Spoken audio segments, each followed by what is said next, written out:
Father and to the mighty name of the Lord Almighty Jesus Christ. சரி ஆகட்டும்.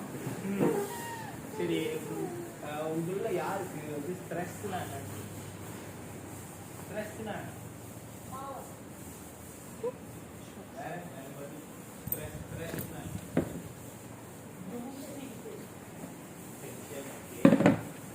Stress வந்து தமிழ்ல வந்து மன உளைச்சல் சொல்லுவாங்க.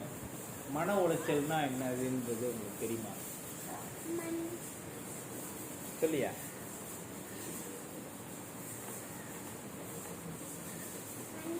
மணியா?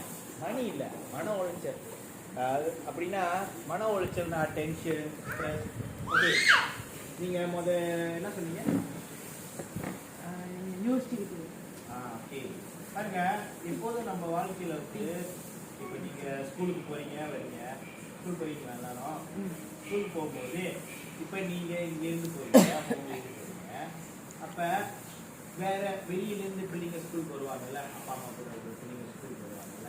ஸோ அவங்க ஸ்கூலுக்கு வரும்போது மேபி வந்து புது கடிகாரம் வச்சுருக்கலாம், நல்ல சட்டை சுவாரம், ஸோ நல்ல பேக், வேலையான பேக் வாங்கிக்கலாம். ஸோ இந்த மாதிரிலாம் இருக்குது. ஸோ அப்போ அந்த மாதிரி நேரத்தில் நீங்கள் உங்கள் மனசில் என்ன நினைக்கிறீங்க? எங்களுக்கும் அந்த பேக் வேணும், இல்லை ஏன் நம்மளால வாங்க முடியல, அவங்கக்கிட்ட காசு இருக்கு, அவங்கக்கிட்ட காசு இல்லை, ஸோ அதனால உங்கள் மனசு கஷ்டப்படுறேன். ஸோ அதுதான் அது வந்து உங்கள் எங்கே வரைக்கும் வந்து மனசு கஷ்டப்படாது. டெய்லி அந்த பையனை பார்க்க டெய்லி அவன் வேற ஒரு ஜாமான், புது ஜாமான் ஏதாவது வாங்கிட்டு வர உங்களுக்கு வந்து பார்க்க ரொம்ப கஷ்டமா இருக்கும். அது கடைசியாக என்ன கொண்டு போய் விட்டுறோம்னா ரொம்ப ஓவரான கவலைகள் வந்து இருக்கும். அதுதான் ரொம்ப லிபேவான கவலைகள். அப்ப அவனை பார்க்கும்போது உங்களுக்கு வந்து ஆத்திரம் வரும், இவன் மட்டும் நல்லா இருக்கிறான் அப்படிலாம் உங்களுக்கு தோணி இருக்கா? ஏதாவது பிள்ளைங்களை ஸ்கூல்ல பார்த்து உங்களுக்கு அப்படி தோணி இருக்கா? ஸோ அந்த மாதிரி நேரத்துல வந்து ஏன் வந்து நான் பிறந்தேன், ஏன் வந்து நீ இப்படி கொண்டு வந்து இங்க விட்டுட்டாங்க, அது மாதிரிலாம் தோன்றதுக்கு பேர் தான். ஸோ இந்த மாதிரி நேரத்தில் வந்து யாராவது நம்மக்கிட்ட வந்து பேசும்போதோ, இல்லை நம்ம அப்பா அம்மா நம்மக்கிட்ட பேசும்போதோ, ஸோ அந்த மாதிரி நேரத்தில் நம்மளால நம்ம பேச்சை கேட்க முடியாது, நம்ம கோவப்படுவோம். ஏன்னா நம்ம இருக்கிற டென்ஷன் தான் நம்ம தம்பி சொல்கிறோம், டென்ஷன். நம்ம டென்ஷனாக இருக்கும்போது மற்றவங்க பேசுறது நம்ம காது. ஸோ நம்ம இருக்க இன்னொரு ஆங்கியா, இன்னொரு ஆங்கியா, இன்னும் மோசமாக அந்த மாதிரி நிலைமைக்கு நம்ம போவோம். பெரியவங்க எழுத்து பேசுவாங்க, பெரியவங்க அவங்களுக்கு நல்லது தான் சொல்லுவாங்க, ஆனால் அதே நேரத்தில் உங்களால் அதை ஏற்றுக்க முடியாது. ஸோ இந்த மாதிரி இருக்கும்போது அதே ஒரு சுச்சுவேஷன் தான் வந்து நம்ம லைஃப்பில் வந்து நம்ம வந்து கலந்துருக்கு. ஸோ இந்த மாதிரி நேரத்தில் வந்து நம்ம ஒரே ஒரு விஷயம் வந்து என்ன யோசிக்கணும்னா, நீதிமொழிகள் 22:2. ஏன்னா நீங்கள் ஒரு நினைவில் இருக்கும்போது, நீங்கள் இந்த மாதிரி ஒரு சிந்தனையில் இருக்கும்போது கடவுள் உங்களுக்காக ஒரு வார்த்தை சொல்லுவாங்க. இப்போ நீங்கள் கண்டிப்பாக சாமி தனியாக கண்டிப்பாக நீங்கள் பிரேஸ் கடவுள் வந்து உங்களுக்கு ஒரு பதில் கொடுக்கணும். உண்மை தானே? கடவுள் தானே ஆரம்பமும் கடைசியும். நீங்கள் பிறந்தது, நீங்கள் வளர்றது, நீங்கள் கடைசியாக போய் சேரும்போது எல்லாமே கடவுளோட கையில் தான். அப்போ உங்களோட வாழ்க்கையை வந்து இப்படி தான் உங்களோட வாழ்க்கை இருக்கணும்னு சொல்லி டிசைட் பண்ணிருக்கோம், ரைட்? ஸோ அவர் இந்த மாதிரி ஒரு விஷயத்தை புரியும்போது அவரோட சிந்தனையில என்ன நினைச்சிருக்கிறாரு அதை பற்றி தான் நான் 22:2. ஓகே, 22:2 நீதிமொழிகள் படிக்கிறேன். ஐஸ்வர்யவானும் தரித்திரனும் ஒருவரை ஒருவர் சந்திக்கிறார்கள், அவர்கள் அனைவரையும் உண்டாக்கினவர் கர்த்தர். புரியுதுங்களா? அதாவது அம்மா என்ன படிக்கிறாங்கன்னா, பணக்காரனையும் ஏழையும் ஒன்னா பாத்துக்கிறாங்க அந்த உலகத்துல. ஆனா அவங்க 2 பேரையும் படைச்சது யாரு? ஸோ கடவுள் படைச்சவர், கடவுள் ரொம்ப நல்லவர்னு சொல்லுவோம். கடவுள் வந்து எப்போதுமே வந்து அவர் வந்து ரொம்ப கிரேட், அவர் வந்து வெரி குட் அப்படின்னு தான் நம்ம சொல்லுவோம். அப்ப சில சமயத்துல நம்ம மனசுல போனோம், ஏன் என்னையை மட்டும் ஏழையா படிச்சுட்டு மற்றவங்க பணக்காரனா ஏன் மற்றவனை வந்து ஏழையா படிச்சுட்டு என்னைய அந்த மாதிரி தோணும்ல நமக்கு. ஸோ அந்த மாதிரி தோணும் போது கடவுள் என்ன சொல்றாருன்னா, அவரோட கண்ணு வந்து அவங்க 2 பேருக்கு மேலேயும் புரியுதுங்களா? இப்ப நீங்க என்ன செய்றீங்களோ அதுக்கு ஏற்ற மாதிரி பலனை கொடுக்கறதுக்கு கடவுளுக்கு ஒரு நேரம். ஸோ நீங்க நினைச்ச நேரத்தெல்லாம் ஸ்கூலுக்கு போய் இப்ப திடீர்னு ராத்திரி 8 மணிக்கு ஸ்கூல் போகணும் சொல்லுதுன்னு சொல்லிட்டு ஒரு நாள் ஸ்கூல் அந்த மாதிரி தானே. ஏன்னா அதுக்குன்னு ஒரு காலம் இருக்குது. ஓகே, காலையில இத்தனை மணிக்கு தான் ஸ்கூல், 6 மணிலேருந்து 3 மணி அதுதான் ஸ்கூல் டைம். ஸோ நீ அந்த நேரத்தில் தான் ஸ்கூலுக்கு போகணும் அப்படின்னு ஒரு ரூல்ஸ் இருக்குல்ல. ஸோ அதே மாதிரி கடவுளுக்கும் வந்து ஒரு ரூல்ஸ் இருக்குது. எப்போ உனக்கு என்ன எங்கே கொடுக்கணும் அப்படின்னு ஒரு ரூல்ஸ் இருக்கு. ஆனால் அந்த ரூல்ஸை நீங்கள் ஃபாலோ பண்ணுறதா நீங்கள் கடவுள் மேலே நம்பிக்கையாக இருக்கணும்னா, இப்போ எப்படி வந்து இந்த ஆண்டி புஷ்பநேஸ்வரன் இருக்காங்கல்ல, அவங்கள நம்பி வந்து தான் அவங்களோட பேரண்ட்ஸ் வந்து இங்கே இருக்காங்க. ஸோ அவங்கள நம்பி தானே நீங்களும் இருக்கணும். சரி, அவங்கள நம்பி நீங்கள் இங்கே வந்ததுனால அவங்களுக்கு உங்கள் மேலே வந்து ஒரு ரெஸ்பான்சிபிலிட்டி, அதாவது ஒரு பொறுப்பு இருக்குது. சரிங்களா? ஸோ அந்த நேரத்தில் வந்து அதே போல தான் கடவுளுக்கு உங்களோட வாழ்க்கையை குறித்து ஒரு பொறுப்பு. He has a responsibility. It's just the matter of time. அப்படி நான் என்ன சொல்றேன்னா, ஒரு காலகட்டம் வரும், ஒரு டைம் வரும், எனக்கும் ஒரு டைம் வரும் அப்படின்னு சொல்லுவாங்கல்ல.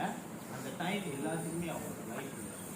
ஸோ அந்த டைம் கிடைக்கும் போது நீங்க உங்க கோபத்துல ஒரு வேளை உங்களுக்கு இதுக்கு முன்னாடி யாராச்சும் அவங்க வந்து ஏதாச்சும் பண்ணிட்டாங்கன்னா, அந்த உங்களோட டைம் வரும்போது நீங்க அவங்கள பழி வாங்க போறீங்களோ அவங்கள மன்னிக்க போறீங்களோ இது எல்லாமே உங்களோட கையில தானே வரும்.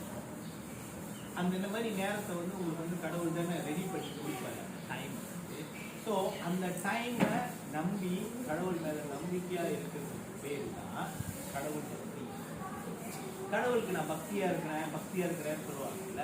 கடவுளுக்கு பக்தியா இருக்கிறவங்க வந்து எப்போதுமே கடவுளோட டைம் ஒன்று இருக்கு, நான் அதுக்கு வெயிட் பண்ணுவேன்னு சொல்லி நம்பிக்கையா இருக்கும். உங்களுக்கு புரியுதுங்களா? நான் என்ன சொல்றேன்மா, உங்களுக்கு புரியுதுங்களாமா? ஸோ அப்ப அந்த நம்பிக்கை தான் நம்ம இன்னும் கிட்ட கடவுள் உண்மைதான். ஸோ அப்ப இந்த மாதிரி நேரத்துல வந்து ஜீசஸ் பத்தி யாருக்கு தெரியும்? ஜீசஸ்னா யாருன்னு யாருக்கு உங்களுக்கு தெரியுமா? இயேசுனா யாருன்னு? இயேசுவை பத்தி என்னென்ன கதை ஏதாவது ஒரு கதை சொல்லுங்க. ஜீசஸோட கதை ஏதாவது கேள்விப்பட்டிருக்காங்க? இயேசு பத்தி என்ன கேள்விப்பட்டிருக்கீங்க? இயேசு சொல்லுங்க, ஒரு ஆளா சொல்லுங்க, ஒரு ஆளா சொல்லுங்க. இயேசு பத்தி என்ன தெரியும்? நீ சொல்லும் போது அப்புறம் உங்களுக்கு சொல்லியா? போய் சொல்லுடா. சொல்லும் சொல்லு, இங்க இருந்து சொல்லு. இயேசு யாருன்னு சொல்லு. இயேசு யாரு? தம்பி ரொம்ப கஷ்டப்படுறது. ஜீசஸ் தான் எங்களோட அம்மா, பாப்பா, என்னோட சிஸ்டர் தான். ஸோ எங்களோட காட் வந்து ஜீசஸ்.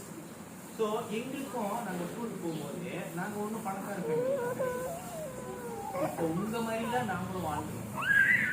ஏன்னா எங்களுக்கும் சில சமயம் சாப்பாடு இருக்கும், சாப்பாடு இருக்காது. அம்மா வேலைக்கு போயிடுவாங்க. இப்போ சில சமயம் வீட்டில் வந்து சமைச்சு வைப்பாங்க, அந்த சாப்பாடு கெட்டு போயிருக்கும். ஸோ அந்த நேரத்தில் ஸ்கூல் விட்டு வந்து பார்க்கும்போது சாப்பாடு கெட்டு போயிட்டோம்னா என்ன செய்யும்? இப்போ கடைக்கு போய் மேகிலாம் வாங்கி சாப்பிட்டு நாங்கள் கொஞ்சம் கஷ்டப்படுற ஃபேமிலியில தான் வந்து. அப்போ எனக்கும் அந்த மாதிரி ஃப்ரெண்ட்ஸ் வந்து ஸ்கூலுக்கு வரும்போது என்னோட ஃப்ரெண்ட்ஸ்லாம் வந்து என்ன பண்ணாங்கன்னா, ஒரு நாளைக்கு 20 ரிங்கேட் எடுத்துருவாங்க, 20 ரிங்கேட் எடுத்துருவாங்க.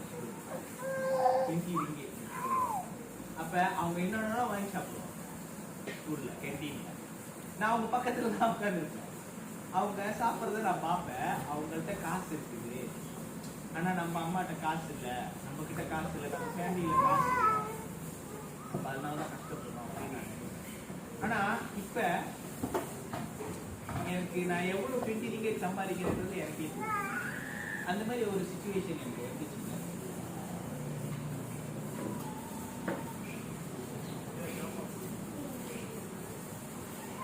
அந்த மாதிரி ஒரு சிச்சுவேஷன் எனக்கு வந்துச்சு.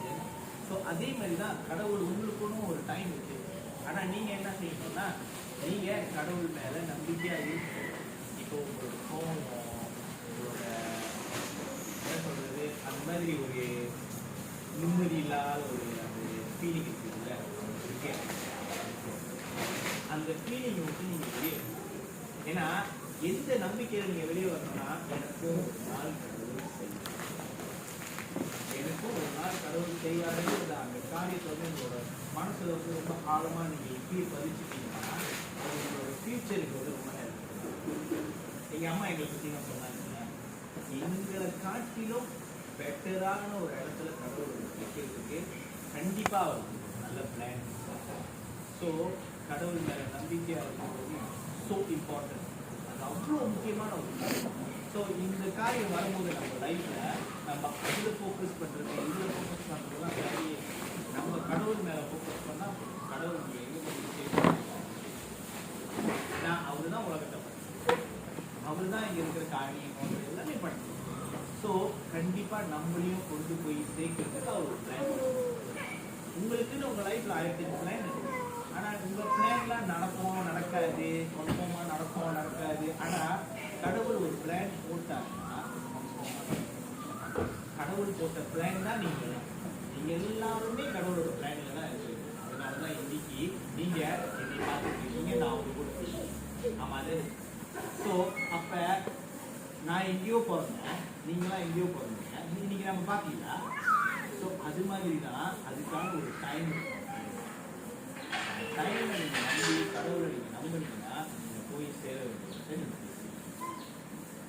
நம்ம எல்லாருமே கையை தட்டி கடவுளுக்கு நன்றி சொல்லலாமா? சத்தமா கை தட்டுங்க.